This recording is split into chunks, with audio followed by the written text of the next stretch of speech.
Face à la pandémie, les Pays-Bas se résignent à leur tour au couvre-feu, le premier mis en place dans le pays depuis la Seconde Guerre mondiale. Dans ce pays très sensible aux libertés individuelles, la décision a été difficile à prendre.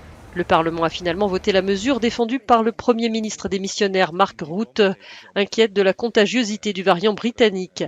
Il a fait face à l'opposition du dirigeant d'extrême droite Geert Wilders qui a jugé le dispositif excessif. Le couvre-feu s'imposera ce samedi entre 21h et 4h30 du matin. En République tchèque, un débat sur l'extension de l'état d'urgence a été plus houleux au Parlement. Cet élu de l'opposition a insulté ses collègues qui reprochaient à un autre député de s'exprimer sans porter de masque. Son micro ayant été coupé, il s'est dirigé vers le président du Parlement. Insultes et coups ont suivi avec le vice-président avant que la séance ne soit suspendue.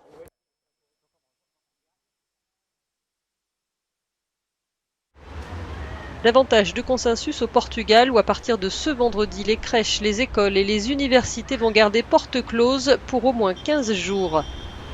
Une mesure radicale pour tenter de maîtriser l'explosion des nouveaux cas de Covid-19. Elle intervient une semaine après la décision d'un deuxième confinement général.